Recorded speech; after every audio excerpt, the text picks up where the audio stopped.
our scene opens as a car speeds into the parking lot of the Mars Corp facility. Slammed the car into park. And Agent Wendigo, you get a text from Agent Cross. And it says, "Compromised. I'll meet you outside." So you wait for what feels like forever, but is probably only 60 seconds. And finally, you see Agent Cross come out of the building. Cigarette in his mouth. How does Agent Cross look as he is approaching? Agent Cross, he looks as normal as he can, because that's what he's trying to do. He's trying to make everyone believe that this is just run-of-the-mill, walking outside, everything's fine. But his hands are in his pocket. He's a very thin, gaunt, tired-looking man with a longer, black, greasy hair. But his hands in his pockets, he's sort of like doing this like rubbing fingertips thing. It's like the duck on the surface looks very calm, but the feet underneath are going crazy. So that was what he looks like as he is calmly walking, dragging the cigarette and slowly walking over to the car. Yeah, and there's this eerie silence. You hear his boots kind of clicking against the pavement as he gets closer and closer, and finally the two of you are face to face. Wendigo. What's going on, Cross? Looks over his shoulder. Too much. Delta Green's compromised. And he sort of shakes his hands as he's trying to put the cigarette back in his mouth. I don't know what happened to the oldies. Sort of a blanket term talking about the people that were from the past. They brought in a cleaner. You probably don't know him. Jeremiah Fletcher. I heard stuff. Gunshots, screams. I couldn't get into the room. They're probably dead. But I heard that phrase. Heard that phrase, you know what happens to nails? And he said, what I'm assuming is the second half. They get ripped out. They're working with Mars Corp. There's some woman that looks a lot like that other Mars woman.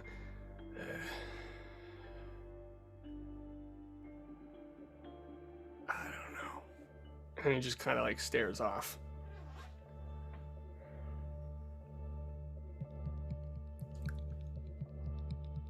Fuck. Yeah.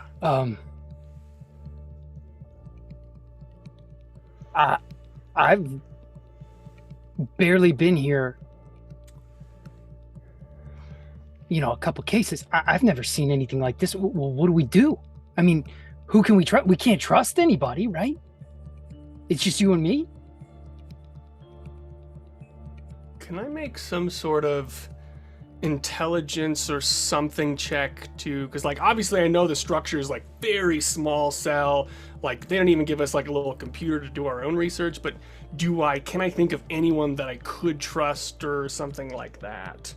I'll say just make a luck roll. 50-50. Okay, how do I play this game? Okay, cool. Oh, that's a fucking 9, my guy. That's a fucking 9. Holy shit. Yeah. I'm Okay. assuming that's good, right? So, yeah, that's pretty good. That's the right half of 50. So you You haven't known many people personally within Delta Green. That's been kept very... I mean, you don't even use your real name, you know? Yeah. Like, it's a very secretive thing. You do have FBI credentials. Yeah. That's a window you could possibly use. You're not sure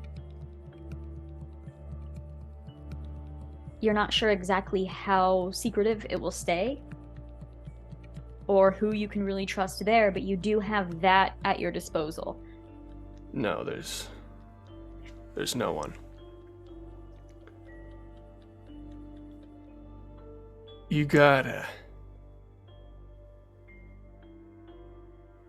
I get close, a little bit closer to Wendigo. You could just walk away. You don't have to.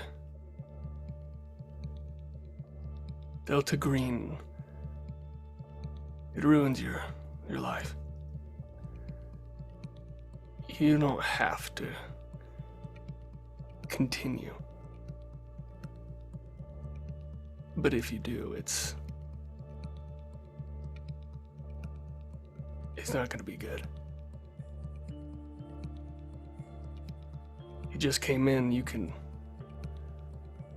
forget what you saw. But if we keep going, it's not gonna end good.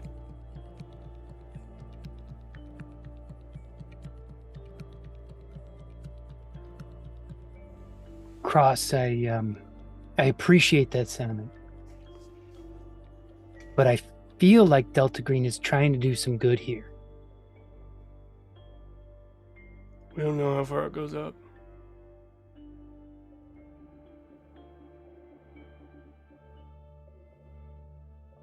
No, we don't.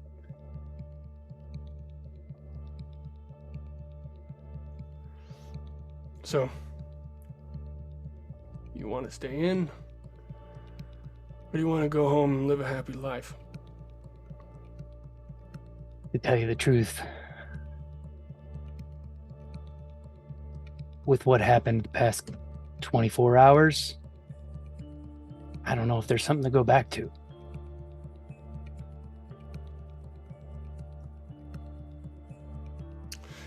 I would say maybe you don't. I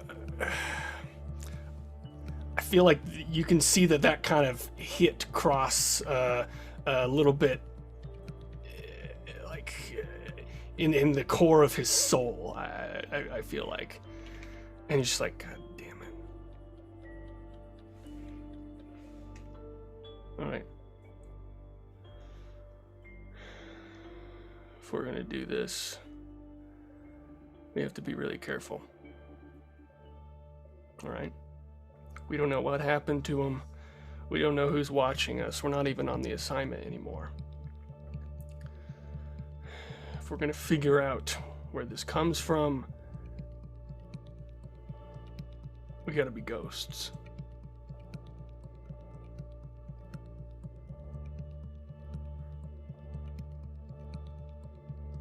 So, maybe you should send your family on a trip for the time being. I'm thinking Disneyland. And I'm gonna go on my phone and buy airplane tickets for like maybe a couple weeks to go to Disney World, something like that. And I'm gonna start dealing with that, sending the stuff to my wife and just being like, oh, hey, look, we won this, blah, blah, blah. I got tickets. And then whenever they're going to go, I'm going to last minute be like, ah, shit, work called me. I can't go. So that's what I'm doing in the meantime as we're sitting out in the parking lot.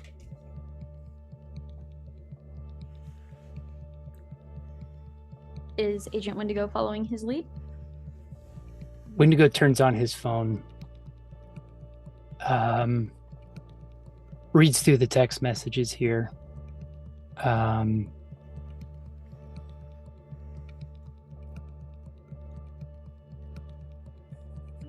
I'm gonna send my wife a text.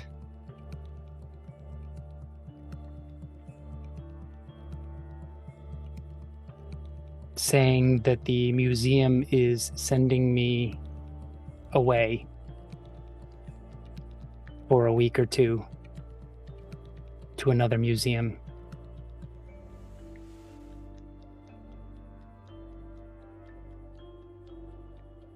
I know it's short notice. They say I need to leave immediately, and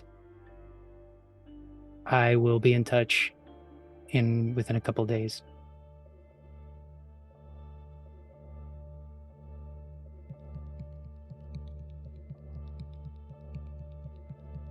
Okay. Eventually, the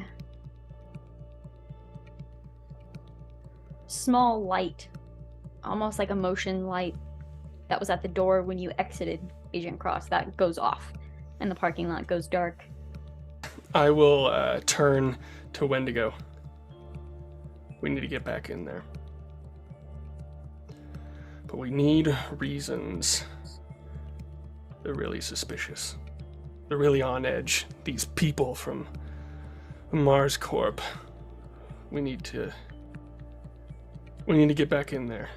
We need to look around as quietly as we can. It might be best if you take the lead. I'll go with you. Yeah. I left my around. duffel in there. That's fine. I just left my duffel in there. Just need to go get it. Yeah. Sounds good.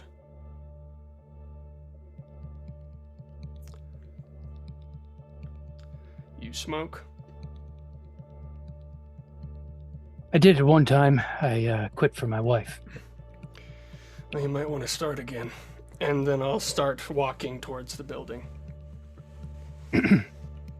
I get out of the car, close the door, and although it has a shattered window, I hit the doot doot to lock it up. And I walk slowly into the building, just casually. Okay. Yeah, you walk up and the little motion light that's right by the door comes on, flickers, and goes out. Agent Wendigo, you open the doors, expecting to see the bright light of the lights in the walls, but you open the doors to see a completely empty and abandoned building. Fuck! And on that note, Fuck! we're going to switch over now to our friendlies. It's completely dark. And Rose, Peggy, Emily, Sanford Clark, and Nicole Mars have all dropped down from the execution room's drain hatch. Everybody first, make a luck roll for me. I got an 88. 92. 29. Katie! I'm sorry. Okay, so Peggy, you are only going to take one more point of damage. Okay. I'm not sure where you're sitting, but I know you're pretty low right now. I can't remember. I think I was at like 3. Rose and Emily, you fall enough to you're landing on something soft, but there are jagged parts. And Peggy, you feel whatever one of these jagged parts are, you feel yourself impaled by it as you land. It rips through your side, and you're not sure if you can get up. All of you have landed, and Emily, I'm gonna need you to make a willpower roll. That was a 4. Amazing. So it's dark. It's dark all around you, and there's this moment where your head is turning, and you're not sure how many times you've turned in circles. You can't see anything, but you're dizzy, and there's this this feeling of suffocating dread that is closing in on you with the darkness. But you close your eyes, and you hear breathing. You hear other people with you. You hear, unfortunately, pained sounds, but they're coming from Peggy. Peggy is here. And the smell of rot and decay is overpowering to all of you. You begin to kind of stir and speak, or at least make some sort of noise in the darkness. But you all hear movement in the room that doesn't belong to you.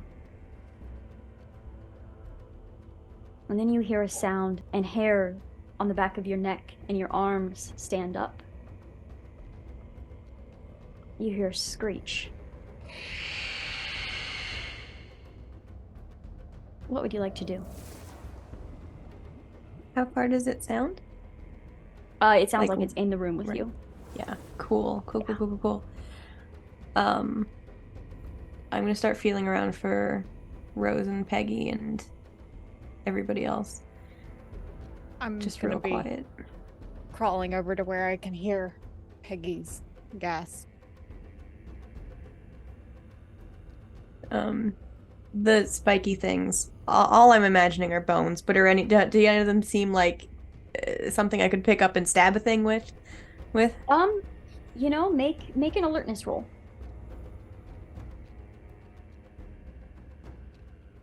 Okay. That's a 10. Okay. Yeah, it is. Dice is stressing me out. It is absolutely pitch black in here, so you can't even see your hand if it was in front of your face. But as you're crawling towards the sounds and reaching for people, you are feeling things that are sharp. If you had to guess, these are bones. But they don't give too much resistance if you pull, and you could possibly use one of these as a weapon. Sure. Love it. Great. I keep moving towards Peggy with a bone in my hand. Ugh. Peggy? Emily? I'm right here. Rose, it's all right. Just be very quiet. There's something in here with us. I don't know what's happened, but I'm hurt. I can't move right now. All right. Miss Mars, are you in here somewhere? You hear the shriek again, and you hear what sounds like another woman, probably Mars, kind of whimpering in pain as well, but kind of sounds like we're scooting somewhere, but it doesn't sound super close to you. All right. Perhaps there's a tunnel out of here or something. We could start feeling the walls. Rose, you stay with Peggy. I'll start looking for an exit. Right? It's fine. It'll be fine. Yeah.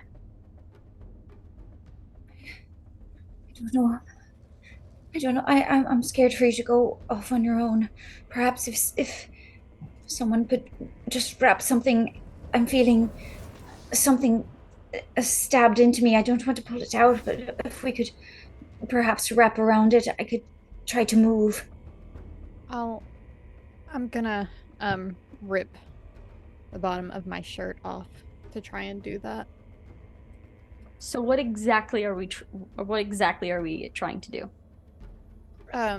Wrap the wound, staunch Peggy's bleeding, because Could I do some kind of a first aid roll or something?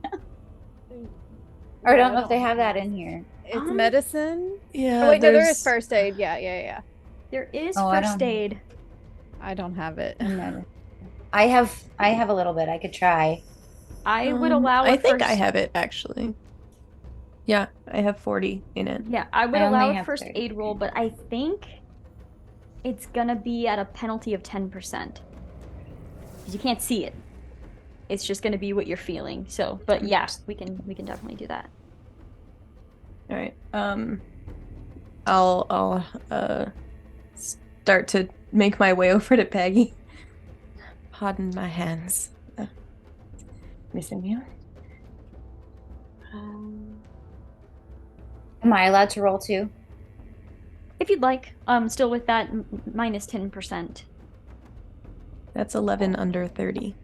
Nice. Okay, I don't need to. That's I also got critical a success too. I got a 13 under 40. Or no, under 30. Sorry, under 30. Shouldn't have insulted my dice earlier. They're doing really good. Right? They're doing great. So as you're crawling over, like, you hear the sound of clothing rip as Rose is getting ready to try to tend to this wound, and you just kind of feel around tenderly because you know there are wounds everywhere, and you feel immediately that there is something sticking out of Peggy's side from the back, like that she has fallen onto, and you immediately know the situation, I guess.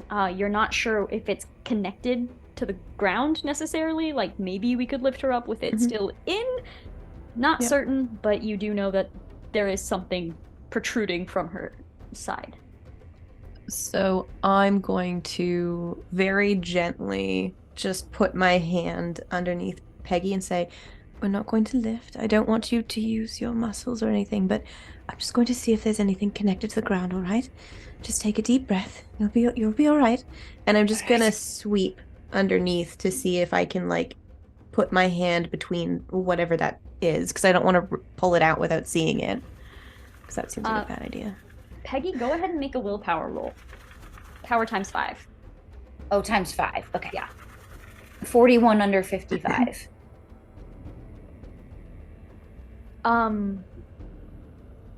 So there's a moment where even just as the sweep is kind of like pushing underneath your back, you feel that bone that you were pierced by shift ever so slightly, and you hold in just a scream of pain as you're trying to be quiet.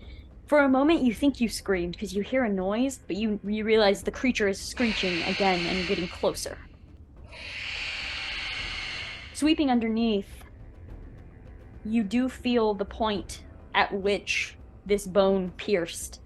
And I would say from your experience earlier of like pulling a bone free, it is attached, but it could be pulled free with enough oomph. God, I don't want to take it out because she's gonna bleed out. All right.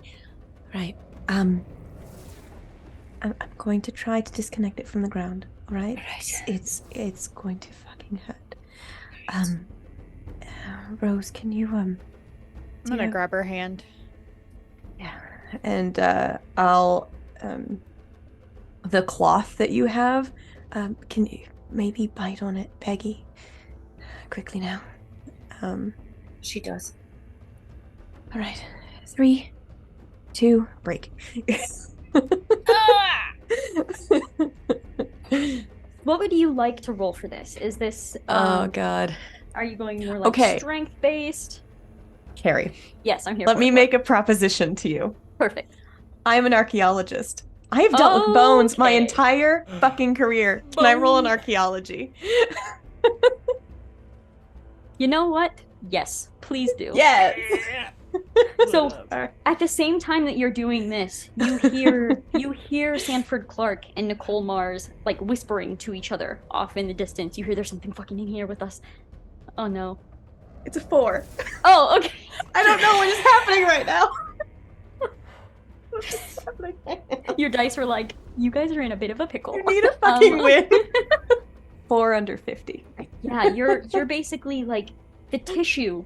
This is gonna be really gross. The tissue is like decayed enough to where you can almost like slide your thumb into where it connects and pry more than like pull or use, strength to do so. You're like prying with your thumb, getting like your whole hand in there with your fingers and just pulling. You hear like the tissue rip, and eventually you hear the pop as it disconnects. And you hear Sanford Clark cursing on the other side. It's fucking coming towards us. It's coming towards us. And you hear the shriek again. Very close now, but it sounds probably closer to Dr. Clark and Nicole Mars. All right. I'm gonna very gently sit Peggy up and wrap the cloth that Rose pulled off around to try to stabilize where the bone is, basically, so that it's not gonna move or like pull out. If I need more, I have a giant men's shirt I can use. Peggy, I'm going to have you make a Constitution roll for me. Is that also 5? Where you do? Is Yes. that how you do all those? Yes. Ooh, I got a 10. Under 55.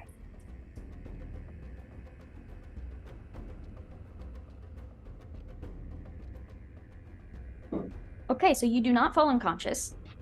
You are able to regain your compose. There's like a wooziness. You probably actually like fall unconscious for like a second. One of those, like, your head falls and you kind of shoot back up as you hear the screech again, and you hear Nicole Mars scream as you can hear the sound of, you know this sound, you've all heard this sound. It's when the creature finds something. And you hear this scuffle begin to happen. You hear the shrieking of the creature, and you hear the yelling of Nicole Mars. You can hear Sanford trying to fight whatever this is off. He's shouting and yelling. And then it's silent. Completely silent. We need to get the fuck out of here. I'm gripping Peggy's hand so tightly that I'm kind of hurting both of our hands. Let's search the walls, shall we? See if there's a drainage or something. Okay. Peggy, can you? Yes, for now, I'm all right. Okay. I'm gonna get up and go help Emily. I'm gonna search areas that she's not already at. Basically, I want to go along the walls to like run my hand. Oh my god. Yeah.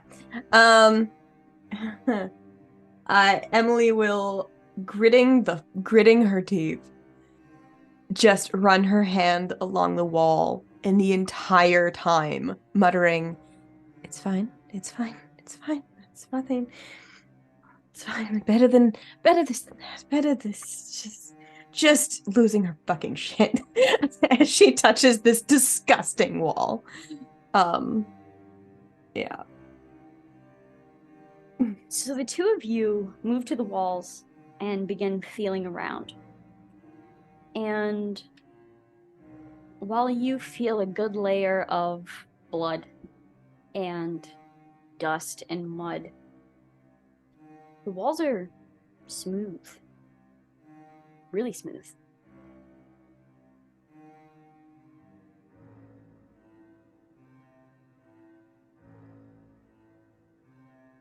Okay. I don't know that there's a way out of here. Can we go all the way? You continue on. There are moments where you feel like what is the opposite of an engraving?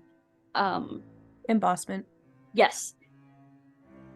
No pattern, though. Like, you can feel there's like a little ridge. You continue on, there's just one bump.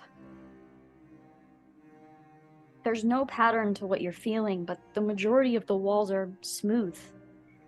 You hear the crunching of the bones that you're stepping on. Occasionally your shoes slip on something that you're not really sure you want to know what it is, and you meet on the other side.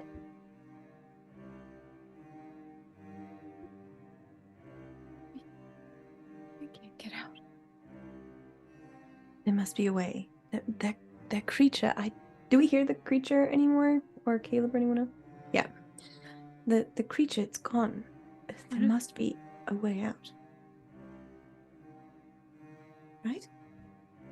From where I am, can I feel if there's like anything on the floor, like another trapdoor or another grate or something that we could potentially go down more? From your location, all you really feel is mush and decay underneath you. And then you do hear them both go all the way around. I have a second question. So, we were falling for about a month, but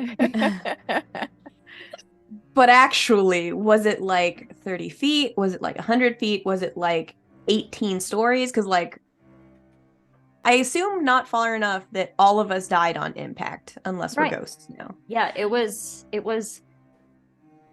If you had to guess in the darkness after most of you taking wounds and falling, 10, 12 feet? Okay. As we fell, did we see it close? Yes, that is why it is completely dark in here. Gotcha. Okay. All right. What, I presume we head back to Peggy. Before you do that. Oh, God. Peggy, sitting here by yourself, you hear what you swear is the strike of a lighter. And you, like, instinctually turn your head. You hear Mac's voice say, I heard you were asking for some help. And then you hear something slap against the floor right beside you. All right, I feel where I heard the slop or flop. Your fingers close around a Zippo lighter. I'll just kind of grasp it at first and say, oh, thank you, Mac. And then I'll open it and light it. It's not a lot of light, but it's a decent amount of light. You two turn back to see Peggy glowing in the light of the small flame of this lighter. Peggy, Unfortunately, you see Peggy, because now you can really see how much blood is soaking Peggy's torso. Love it. On a scale of 1 to 10, how much of a panic attack is Emily having surrounded by all these fucking germs, Carrie? I thought we got over this, but I don't think we did. You know, I think maybe as long as you're okay with this is being 100% repressed right now. And this might play into the disorder that we kind of ease into later. Beautiful. Yeah, just completely repressing. Everything's fine. Yeah, this is fine. Everything's fine. Okay, yeah. Hey, did you find it in the... whatever. I can't explain. Wonderful. It just appeared here next to me. And if you'd asked me yesterday, I would have said that I don't have a criminal bone in my body, but I think perhaps this one is the fucking one. And she gestures to the bone jutting out of her side, and because I think Mac is communicating to me beyond the grave, and he gave me this lighter. I know it wasn't here before.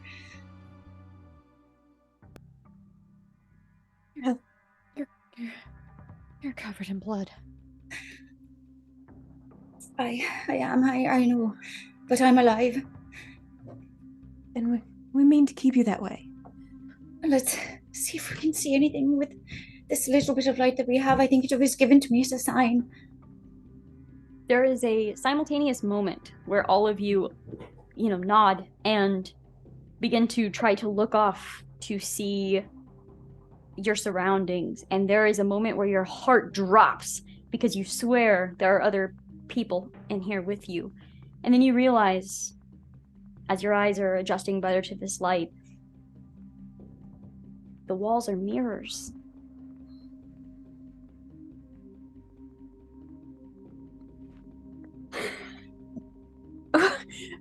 Oh, I'm sorry. I'm sorry. Get us fucking in there. What are you doing? Stop. Are they shiny steel or are they actual mirrors?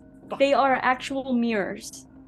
Peggy's going to start crawling toward one and try. Peggy's going to try to crawl toward the mirror and see if she can touch it or if there's any way to like move through it as a human and not a beast.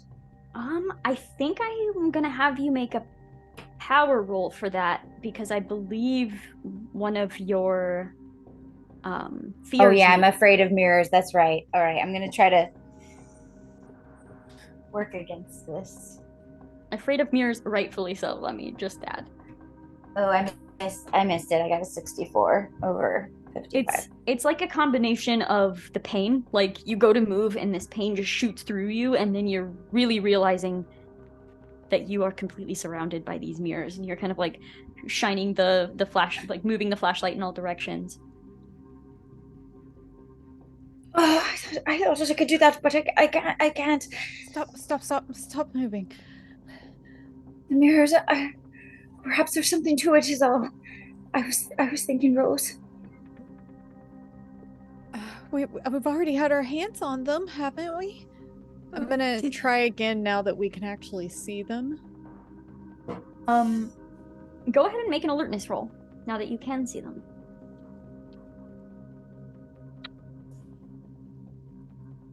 $85. Yeah, I mean, you're heading up. You can tell they're all framed differently. Those were the grooves that you were kind of feeling before. They all have different frames to them, but they're all placed side by side by side by side by side all the way around the room. You touch the glass and it's glass. Can I try to like push on ones that look like they're framed a little differently? Like, you know how some closets have mirror doors and stuff? Yeah. Yeah, you kind of walk around and start pushing on them. Is there anything Emily is doing while Rose is investigating? I want to look at the ceiling. Okay. To see if there's any possible way that we could grab onto the bottom somehow. From what you can gather about the ceiling, it seems it's very much like the as if you were in a basement. Like it's just completely solid. You can't even tell there's a hatch when you look up at the ceiling. Peggy would like to, closing her eyes because she doesn't want to see the mirrors anymore, kind of just hold the lighter up and ask Mac, tell me which way to go. And I'm waiting for a feeling of direction, but I'm not looking. And I'm hoping he'll guide my hand. Make an occult roll. Right. I got a 46 under 50. Ooh. Wait. Yes. Yeah, I think my occult might be higher than that, but it's not. But anyway, I made it. Okay. You are going to lose 1 point of sanity. No. Oh, wait, my occult is actually 70. So 46 under 70. As you hear Mac, you almost just hear like a breath, but you know it's Mac. And you see something glisten on one of the corners of one of the frames. Emily, Rose, I see something different. I see something kind of sparkling or glistening over there, and I'll kind of hold the light that way. Head over there. Here, take this. Yeah, taking the lighter and bringing the lighter closer, you see a dog. No, you see there are symbols on the corners of these frames, on all of them actually, as you're kind of like shining the light around to look around. You see one says ship. One says Mangala. One says 1871. One says 1901. Some of them are, you assume, a language, but you don't understand it.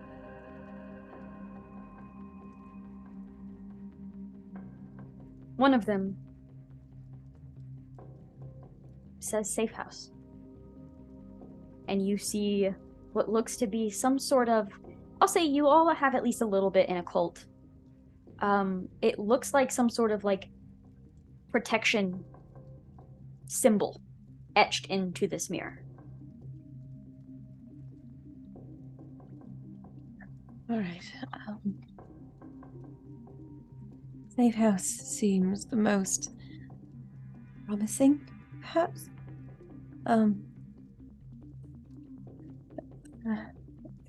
Let's get Peggy over here and just in case, we can try to figure out how this works.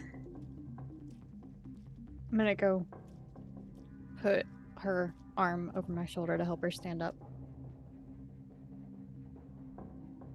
It hurts, and you're almost immediately drenched in blood. I can do this. All right. Did you find something? Yeah. She found something. All right. Please, let's all stay connected. I'm gonna try to lightly press on her wound. I don't want to hurt her, but at the same time I want to try to help staunch the bleeding as much as I can as I hold her.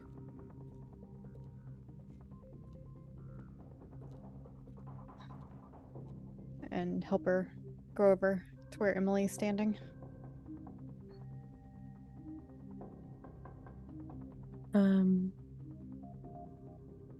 I will hold out a hand for Rose.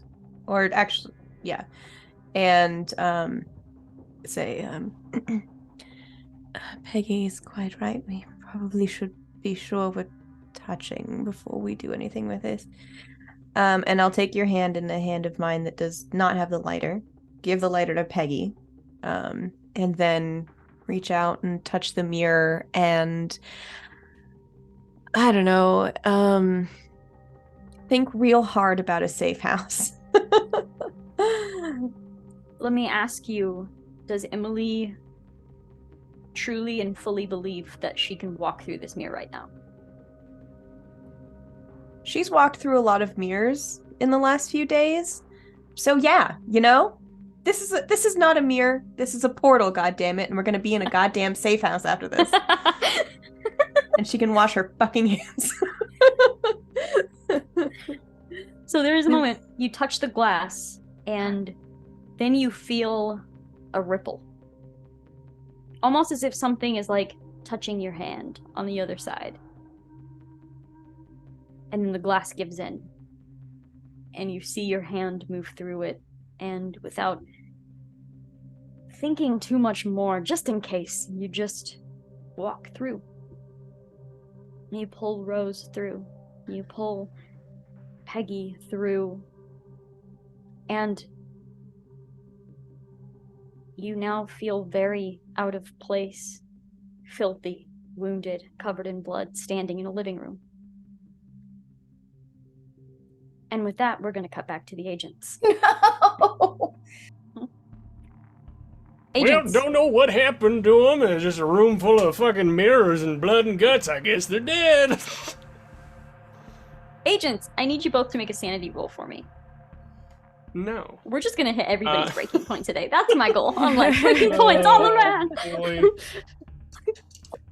You get a disorder, and you get a disorder, and you get a disorder. Boy. Well, I don't think I got that. You won. That's a hot 98. At least it wasn't a 99. Yeah. I got a 4. Nice. Wow. Wendigo Wow. knows what's up. He's saying. Which is good, because he was the Shit. closest to the breaking point. Yes, I was. And honestly, this makes more sense, because Cross, you just came out of this building. Oh, right. You just came out of this building. Come here. You are going to lose 4 points of sanity. Ah, boy. I don't As like you're that. looking around and noticing just how impossible this is. It doesn't just look like people up and left. This place looks like it's been abandoned for a long time. There are no lights. Nothing is left. I think Agent Cross just kind of is frozen there for a little bit. Just kind of staring, looking around. It's just his eyes. Because sort of one of Agent Cross's rules for himself is below the surface. Everything. So he's just kind of frozen there.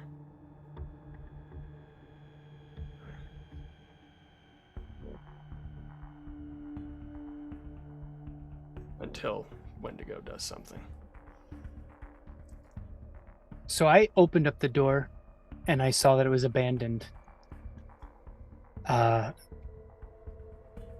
Were you close enough to see it as abandoned too? Or are you like right behind me? I think so. Like maybe we like step in or you open the door and then we just sort of stop or something. Yeah. I'm gonna just turn around and go, Cross, what the fuck is going on here?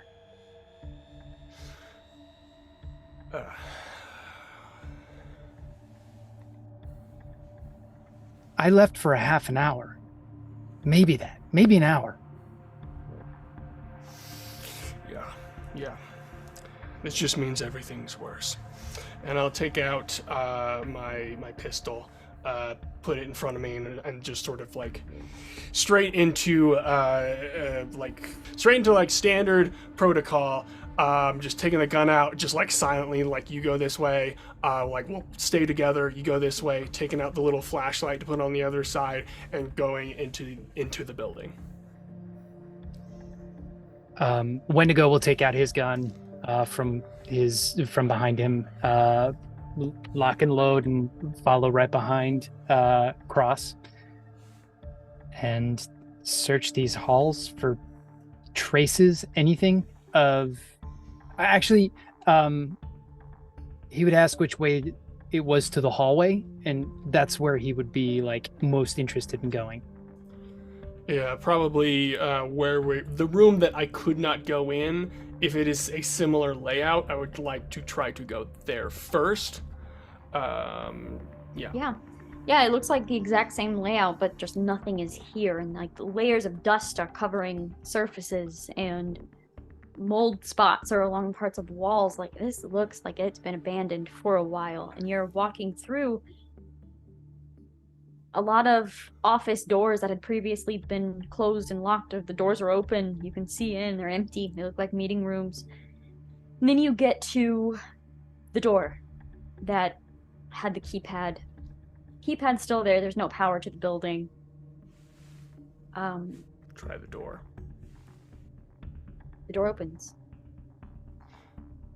As we're walking through, we have like the little burner phones and stuff, right, that they reached us. I just want to kind of look at it and make sure we did get texts from Delta Green and that stuff has happened, or like is like it all the like, stuff in the past? Yeah, as in like, do we have records of this actually happening, or is this like all one big weird illusion? Or I don't know, like I'm trying to find out what things are constant, I guess. Yeah, everything you have received is still on your phones. They can't deny this. And I just sort of nod, just like, this way. And would like to keep moving carefully down standard procedure, trying to see what the hell's down this hallway. The two of you get down to the end, and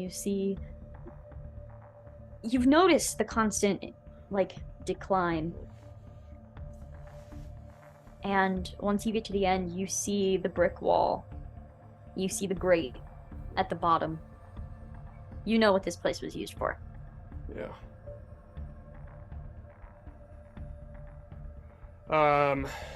Gonna look around, see, like, blood, bullet marks, like try to find like evidence of like, do I believe that they are for sure dead, blah blah blah. Because if I know what this room is, then I know that there's a like trapdoor type thing.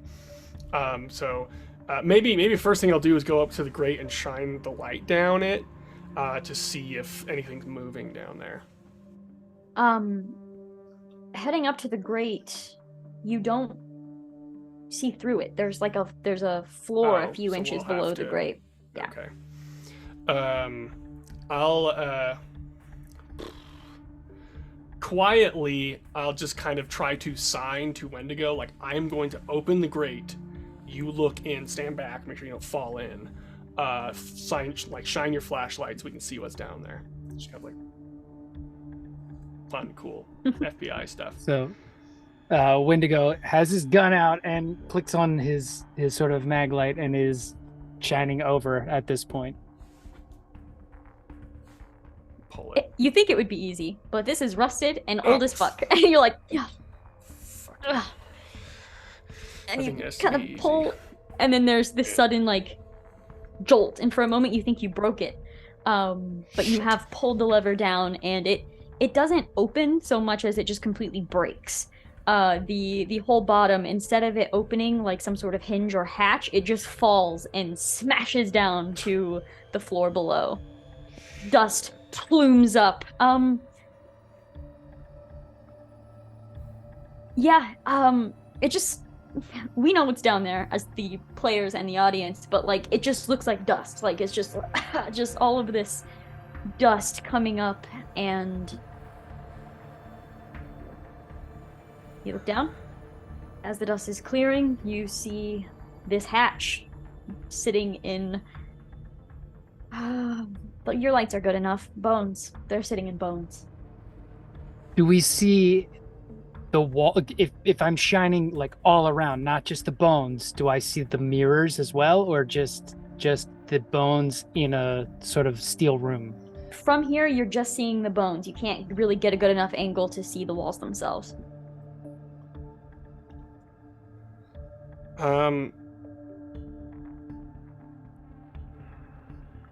I'll just speak out. Just be like, Dr. Clark, O'Hara, O'Neill, Claythorne, Mars. Anyone down there?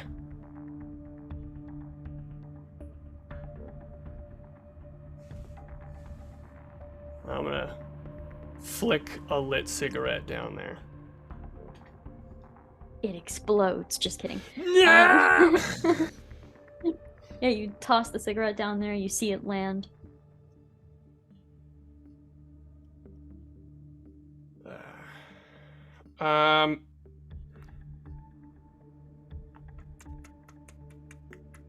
I'd like to, I don't know, do an occult roll or something like that.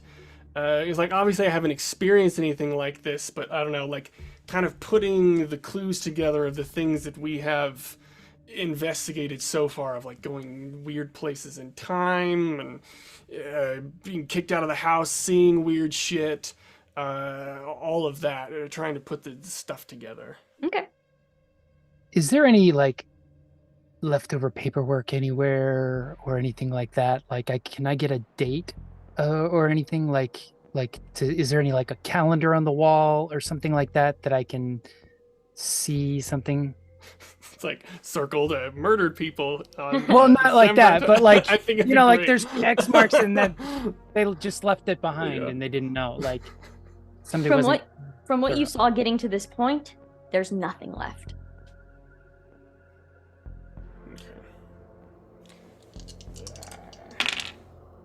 Ooh, 18 under 50 for occult. Okay. Understandably so. Your brain is going to like 100 different places right now. And you know this case. This has been about time. This has been about not manipulating it. But your mind kind of sits on that for a moment. You were just in here. You were Yeah. just in here, and now it looks like this has been abandoned for centuries. There's got to be something to that.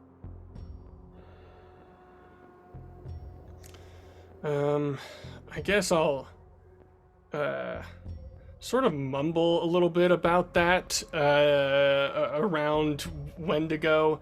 Since I don't really have any sort of answer on it, I'll just be like, this doesn't make sense. Time.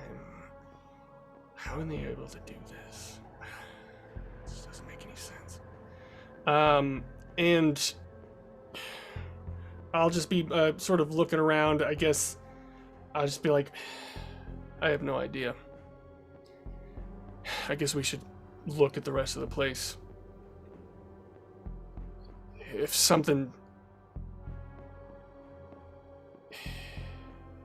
this place has been abandoned for however the hell long, I sort of look around and we lost any trace of being able to find them. It doesn't make sense, but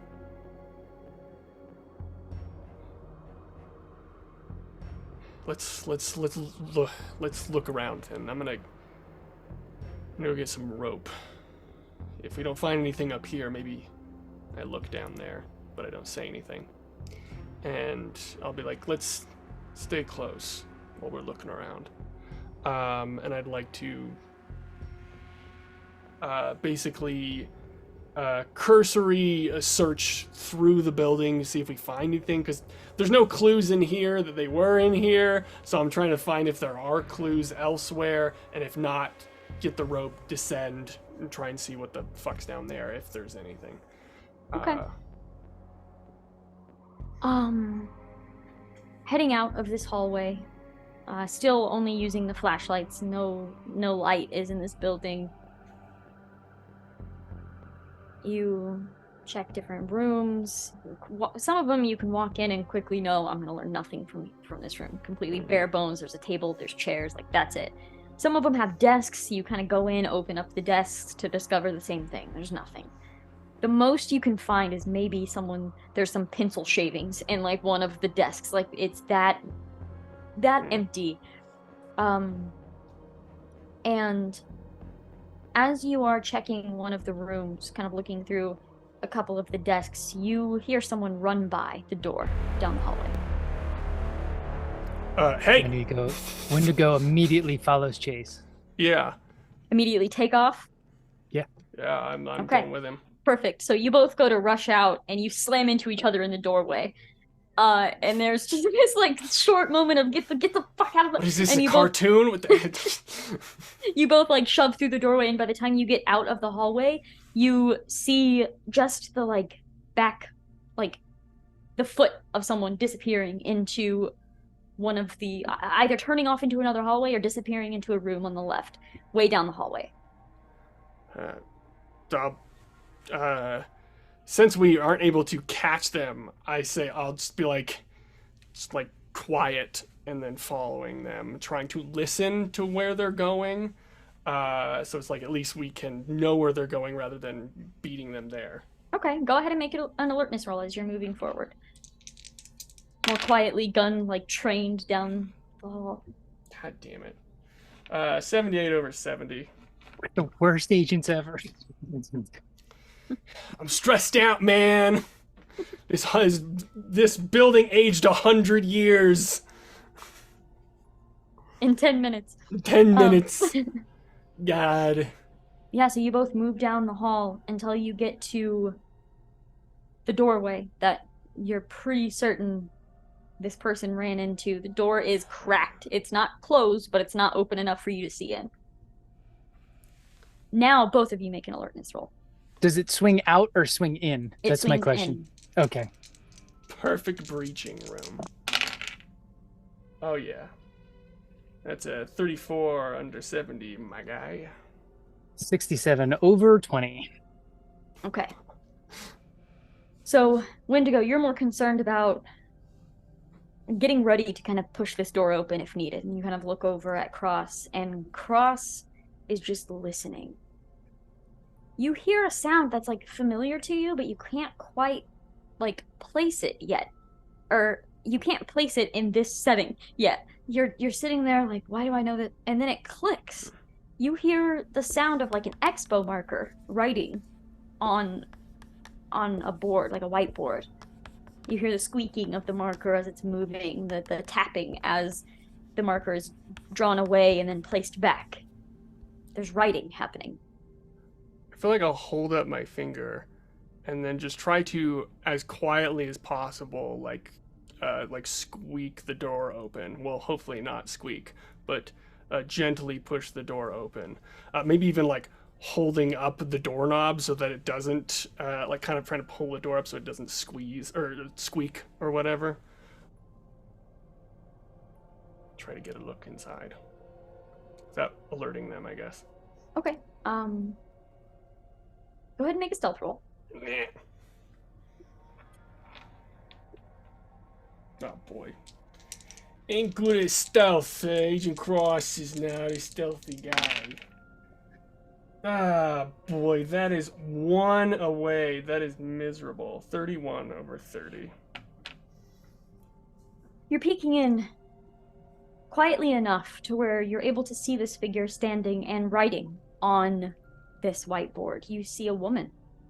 You see she's dressed in like a Victorian style outfit. She has boots like fit for some sort of adventurer or something, and she has this marker in her hand, and she's writing. Her like darker blonde hair is kind of pulled back, but it looks messy, as if she's been running around all night, basically.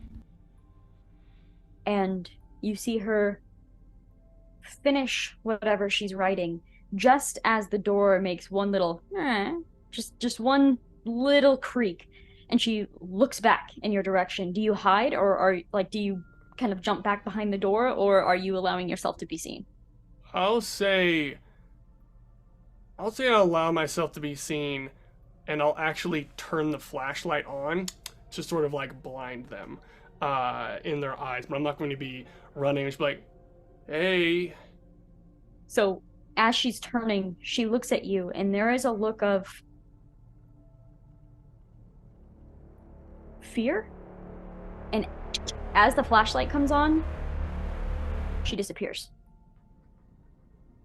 I close my eyes. It's not fucking real. And I'll sort of then move the flashlight over to what she was writing. You see an address. Taco Bell. I knew it. What is the address? Do I know? The numbers don't matter. I don't have an exact street address or anything, but you see it's an address somewhere in Boston. Okay.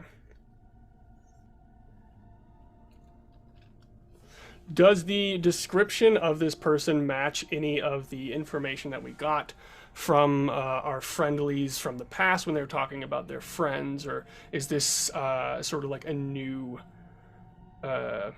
bit of information? This seems new. Okay. Did Wendigo... I feel like I look back at Wendigo and to sort of confirm, did you just see that? I don't think so. I guess... She sort of laughs. I guess I'm the only one seeing dead people here, I guess. And I'll shine the light on the address. I'm assuming Wendigo does see the address. Yes. Yeah. Yeah. Well, looks like we have something to go on. I will say also, you see this address, and then you see JMMF.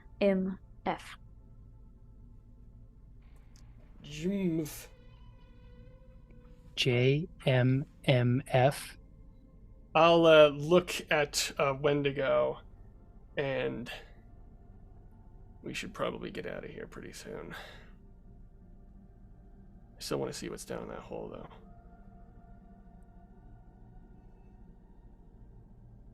I mean, do we really need to go? We got an address. We've got a lead. Do we really need to go down there, or?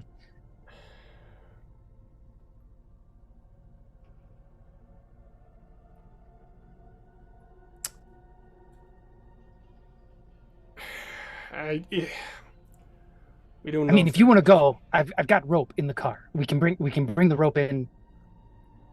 And I just don't know if we need to be looking for corpses, or if there's people actually out there that still need our help. if you ask me, time's been a little bit wobbly the whole 24 hours we've been on this case. That's true. As you say that, Agent Wendigo, it kind of makes a little more sense to you of maybe why these characters were probably sent to be executed. Time has gotten a little wobbly, hasn't it?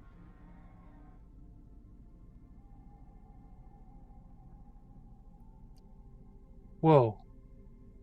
What? Cross,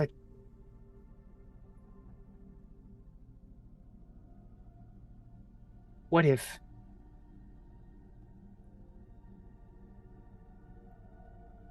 they are covering their tracks? Or at least trying to.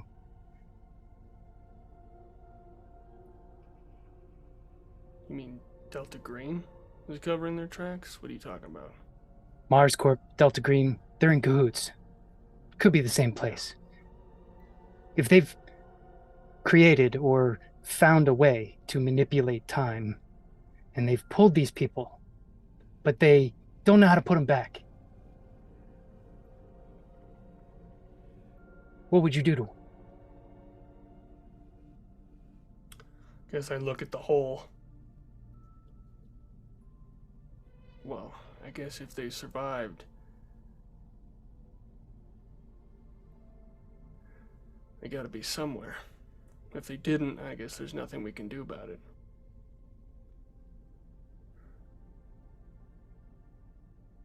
I mean, if you want to look at a 100-year-old corpse, by all means, I've got the rope. We can go down there. But if we've got an address to lead us somewhere down this rabbit hole. An address that someone who disappeared gave to us. I don't know about you, but last time we encountered someone that wasn't there, they tried to do some weird stuff with a face on the docks. I don't know if I entirely trusted them. Weird shit that we saw in the house. Oh, right. Yeah.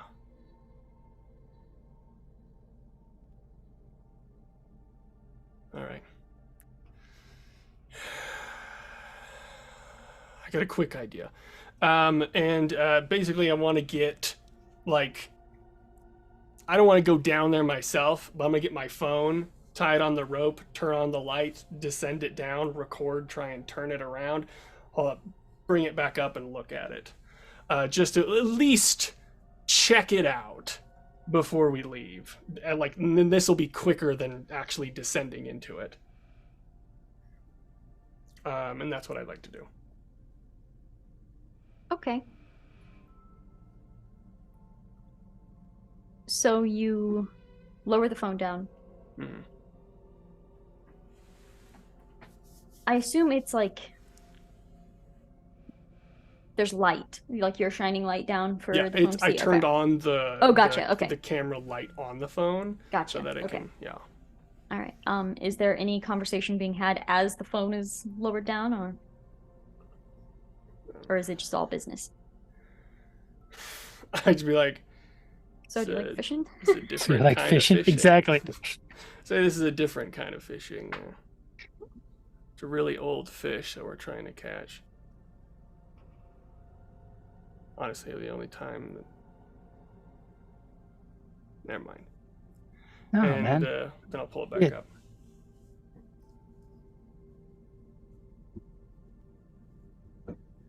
Pull the phone back up, stop the recording,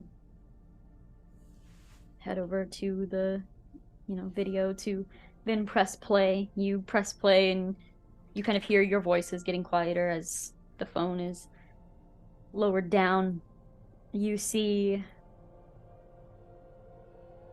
brick walls all the way around.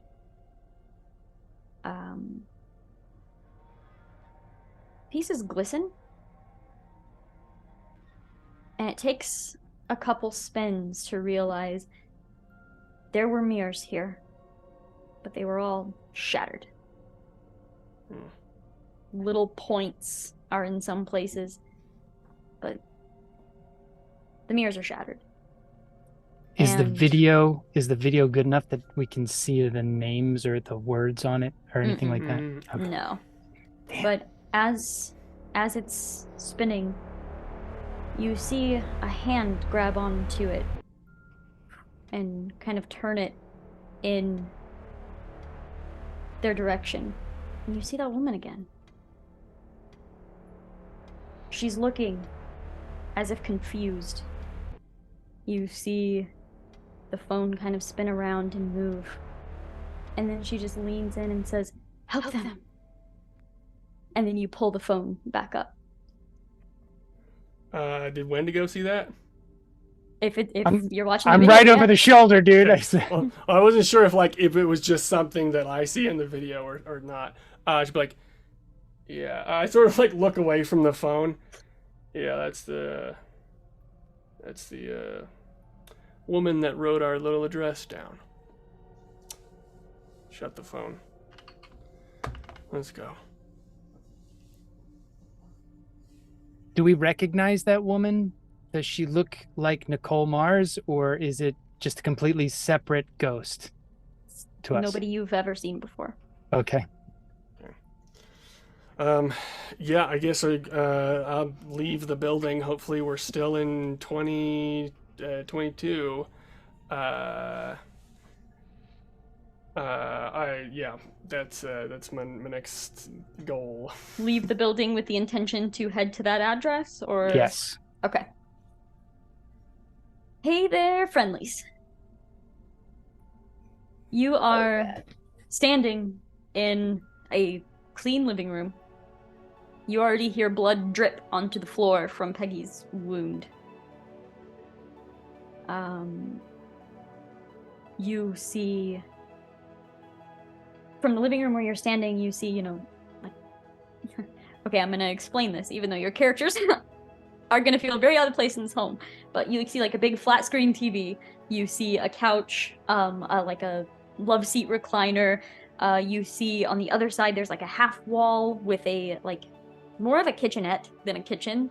You see a little bar, and the, like, full kitchen is on the inside of that. You see, like, a laptop sitting on the bar itself, closed. You see a basket of, like, fruit.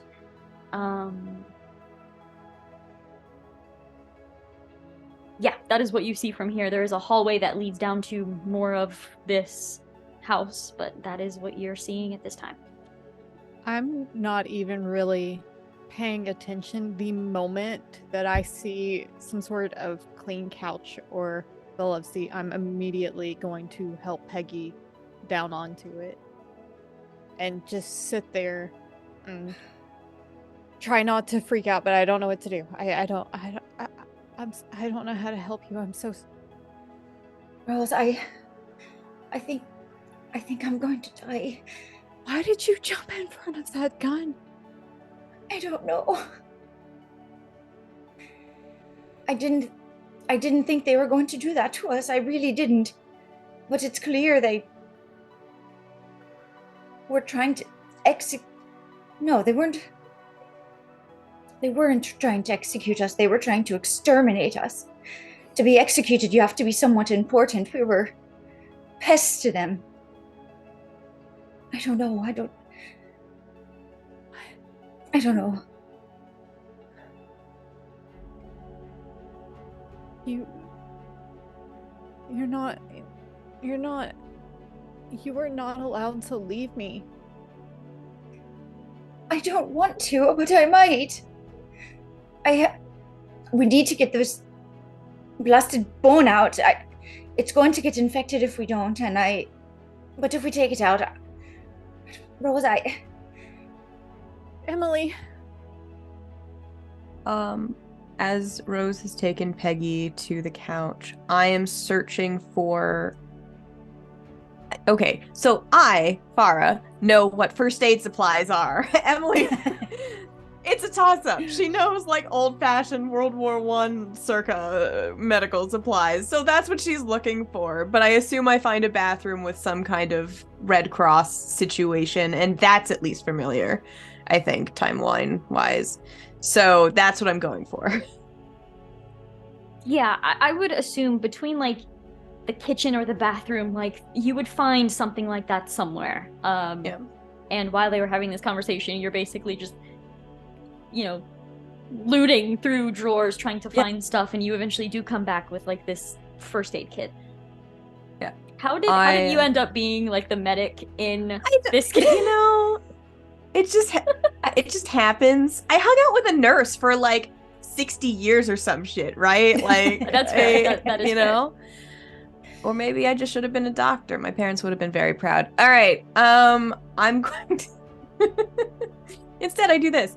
I'm going to wash my hands before I touch any of the medical equipment. And I think I spend a little bit too long. Not as long as I want to, but long enough that I'm like, she probably honestly takes off the shirt and just from feeling suffocating and just like scrubs everything a little obsessively. When she comes back, her arms and hands are red. And she just dumps all of this medical stuff on the table. She doesn't know what half this shit is. It's new and modern and whatever. She's right. I've cleaned up some things, and when Mr. Hughes was injured on the ship, I fixed their shoulder. I don't know how to do this, Peggy. I'll be quite honest. I've never done something this bad before, but by God, you can't leave us. Right? So we're going to try. Mm-hmm. And all right. I know we need to clean it. You need to get the bone out, and immediately you're going to need to pack that wound as quickly as possible so I don't bleed out. But I probably will pass out.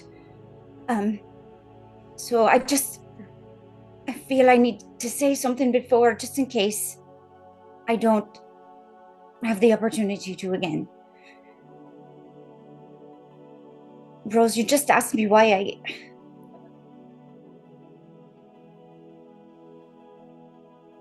dove in front of the bullet. I said I don't know, but I do know.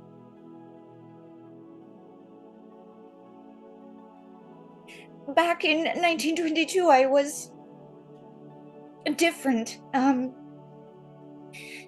Different in a way that wasn't allowed.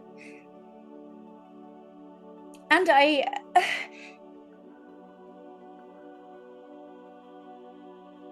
never had a family or did anything besides police work because I didn't feel the way I was supposed to feel for the people I was supposed to feel it. I dove in front of it. I feel for you.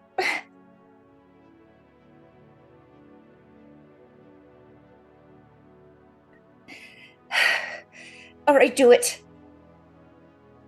And then she closes her eyes. I'm gonna like reach forward, one hand on her, grabbing her hand, one hand grabbing her face, and just put my forehead like down, touching hers, trying to give her some sort of stability. Okay. I'll give them a hot second and see if I can find some whiskey or something, or like, there's got to be alcohol in this room, right? What's a safe house without whiskey? Harry said bar. I'm assuming bar has liquor. you're shocked because there's no liquor in the kitchen. You're like frustrated. You're kind of slamming things around, looking, and you're not sure what tells you. You think you saw an office when you were heading to the bathroom to find this first aid kit, and you immediately beeline back to this office, shove the door open. You see a desk, a small shelf. You walk over and you immediately start ripping open the drawers, and in one of the drawers you see like half a bottle of whiskey in the drawer itself. Close enough to my own heart. All right, okay. I bring it and I take a drink myself, and then I hand it to Peggy and Rose. One for the trip, dears. I'm not gonna drink it, but I'll sit back enough so Peggy can. And while her mouth is occupied, I'm gonna look at her. I don't know anything about this world that we are currently trapped in. I know one solitary thing about this world and this future, and that's that I can't exist in it without you in it. So you can't leave me. You can't. And you can't ever put yourself in harm's way for me again. Because if only one of us gets out of this, it has to be you. Because you help people.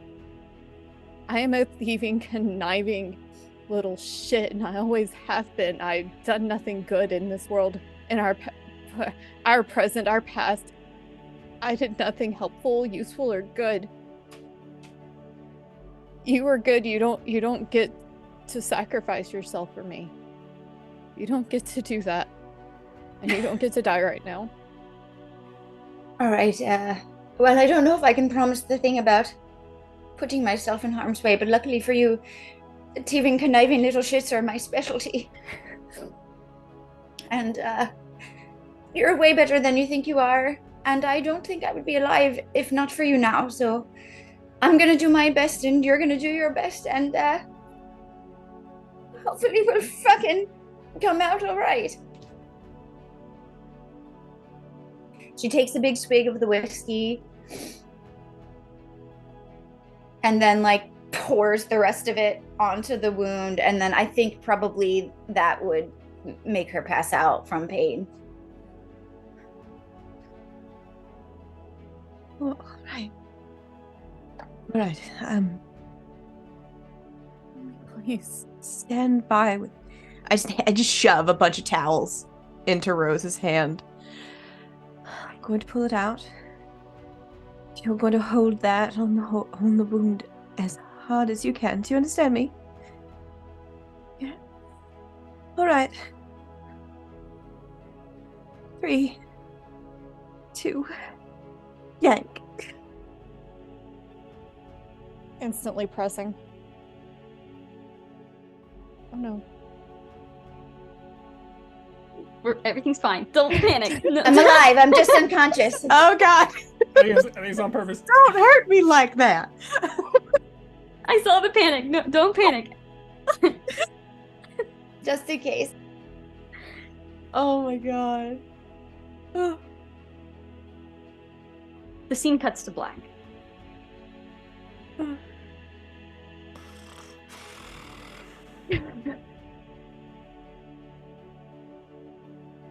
I need both of you to make either a medicine or a first aid.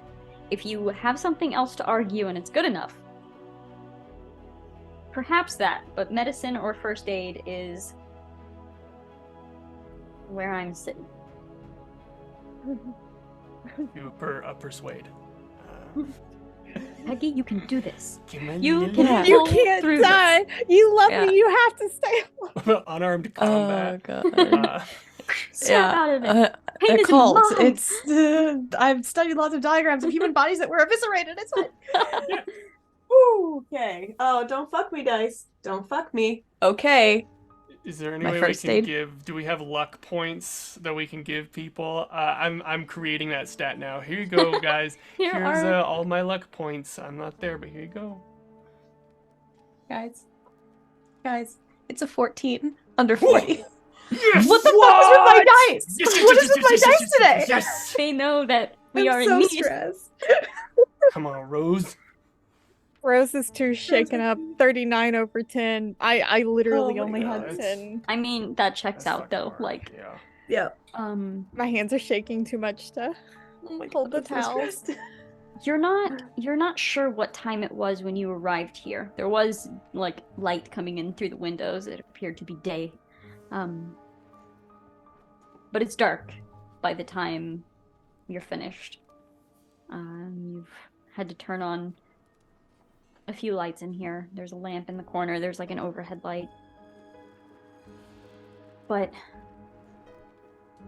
Peggy is alive. Breathing. Still unconscious. Very pale. You imagine letting her rest is probably good, but you're gonna need to get some sustenance in her soon. But it's done.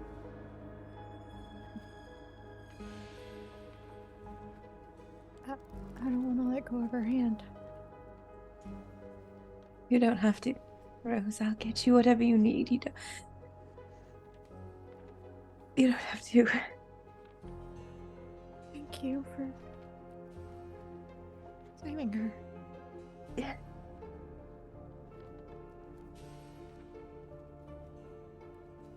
Do you know why I got on that boat, Miss Claythorne?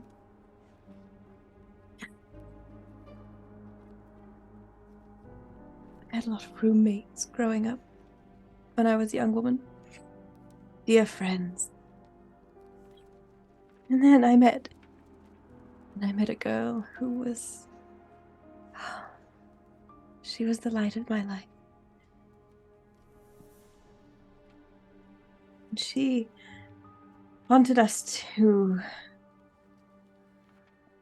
me to make more of a commitment. But I had the same problem as Peggy. I mean, the times, they were not such that you could... I didn't want to start again. You understand. She asked me to go to Boston with her instead of New York, and I was afraid. And I told her I'd think about it. And then I got a job offer. I told her I'd give my decision when I got back.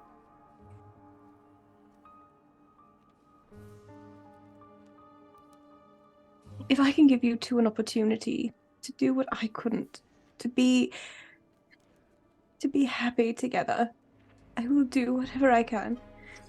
I promise you that. I'm so sorry. Huh. I wonder how long she waited for you. I don't know. Maybe the agents can find her on their magic box if they're not out to kill us. What was her name? Victoria. She was beautiful. Anyway, how about a spot of tea, yes? I don't quite know how to work these two. I was never the one in the kitchen, if you will, but I can certainly try. Tea I can make. I think I was just too selfish to ever love anyone before, so it never occurred to me to wonder if my feelings were inappropriate or wrong, because I never had them.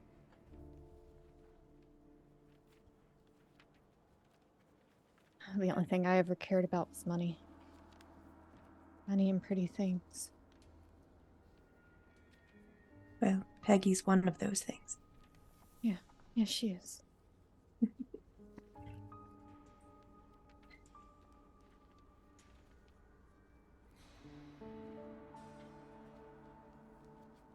I'm just I'm sitting in the floor next to the couch, just still holding her hand. I just kind of lay my head on the side of the couch and just stare ahead, exhausted, and listen to her breathing, making sure she doesn't stop.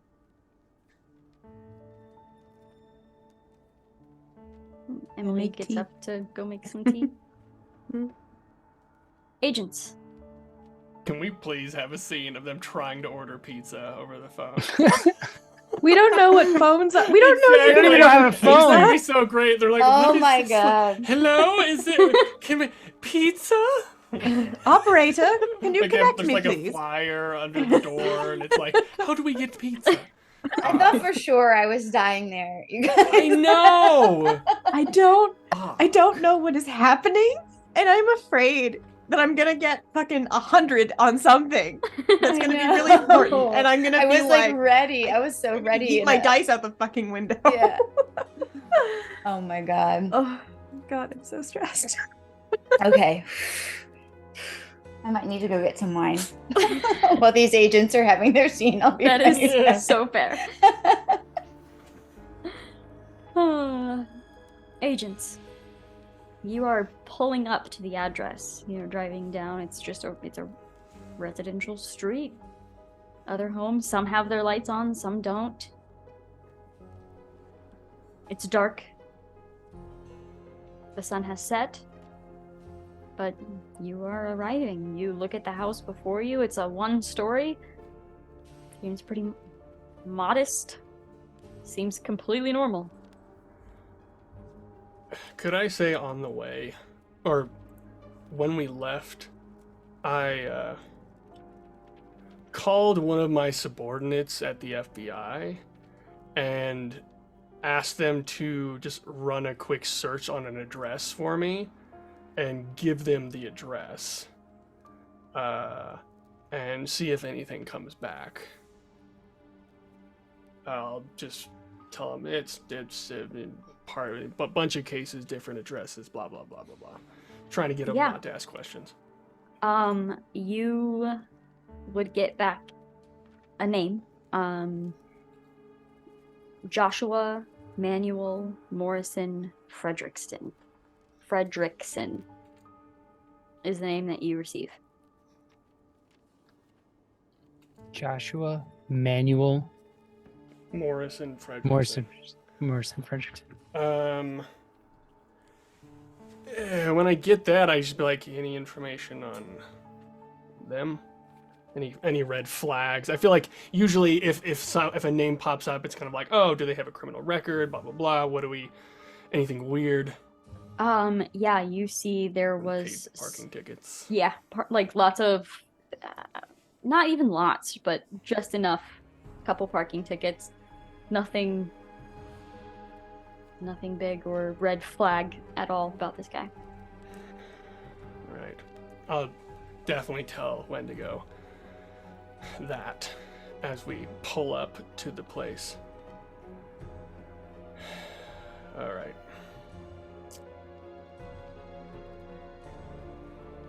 How are we gonna handle this? Well, that's what I was wondering. Do you want to walk around before we go straight in? Do we want to? You know, I'm not too good with people. Maybe you should do the talking. Sure. I'll do my best. You have a story? You can do a routine inspection, something happened on the block, asking questions, you know, Oh, normal police things. Just some reason to get them to give you some information, whoever this is. Maybe I don't know, criminal investigation, someone threatened, this address bounced back, any sort of reason to get them talking.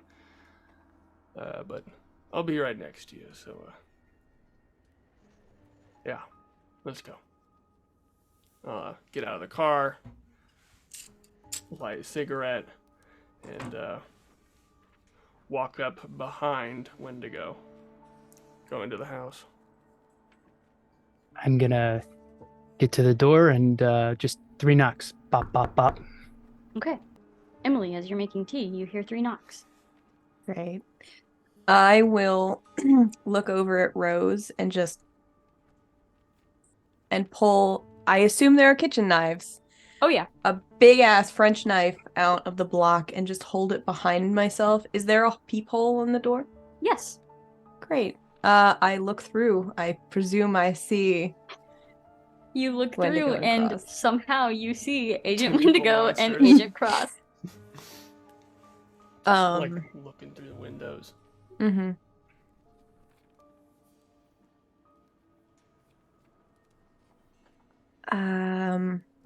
God, does Emily trust them? You know what? She heard Cross banging on the door when that stuff. So yeah, she opens the I door. absolutely did. Yeah. The knife drops to the ground, and she opens the door, pure shock. I can't believe you. How did you find us? Get inside. Get inside. I grab Wendigo if he does not move. I yank him inside the door. I get pulled in. I get pulled into the door. I'll look behind us, make sure anyone's on the street looking at us. Make an alertness roll. Fucking butts. Oh yeah, that's a good one. 42 under 70. As you glance in the light of the streetlight, you swear you see that woman smiling, but you blink and she's gone. I guess to answer your question, I'd be like, I guess guardian angel told us. And then step inside, still looking at the street as I slowly close the door. With sort of my hand in my back belt over with the gun sort of like resting. I am gonna after I get pulled into the room, I'm gonna take my gun out and make sure that the house is secure itself. I'm just gonna walk down the hallways, check all the rooms, make sure that we are the only people in this house. Yeah, Wendigo just begins pushing through. You see a lot of blood on the carpet. You see blood all over the living room. Right. And you see blood all over the bathroom, where like Emily's hands were washed. You know, there's blood in a lot of places. But the house is clear. Do either of you know first aid, please? I did my best, but I'm not a doctor. I've got Wendigo. I've got rudimentary first aid. I've got about 30%. It's a lot better than mine. Okay. It's not as good as mine. Okay. It's not as good. Probably not. But, that's fine. I'd bring you over to Peggy with a nurse. I'll but ask. maybe because it's 30. It's first right. aid It's modern in medicine. 2022. Yeah. I might know a little bit more. Maybe. Possibly. You know But what again, polysporin is? My dice. Oh, It's open up my your dice, phone. So. Look up YouTube online video how to perform surgery. All right. Yeah, I'll ask O'Hara. What happened? Run it down. 37 over 30. So.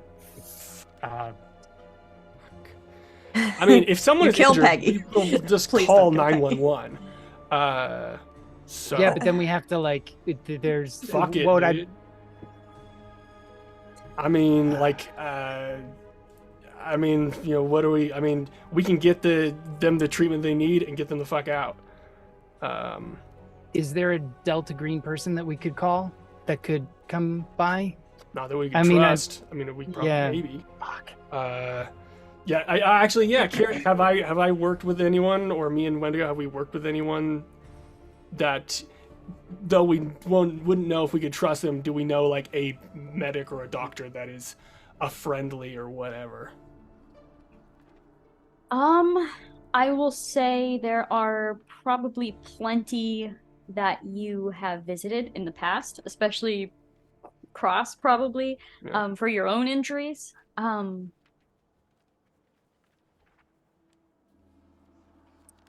You're not sure one way or the other whether or not you could trust them. I guess I'll look at Wendigo and he's like, that's a good idea. But we got two options. Either we take them to the hospital and we have to cover up the records there, or we take them to one of our people and risk them finding out and coming back and finishing what they tried to do. I will also say, Wendigo, with your, even just like looking Peggy over, moving her is going to be tough. It would have to be a really controlled situation, or someone needs to come here. When they came in, Rose was like kind of snapped out of the stupor that she was in, and she stands up angrily. And as they're debating what to do, she walks over to Cross and smacks him across the face, leaving a bloody handprint. You left us alone. She might die, and her blood is on your hands when it happens. So you Actually, his face, but... And then I kind of gasp and bend over, and my hand goes over my side and comes away covered in blood. And then I remember I also got shot.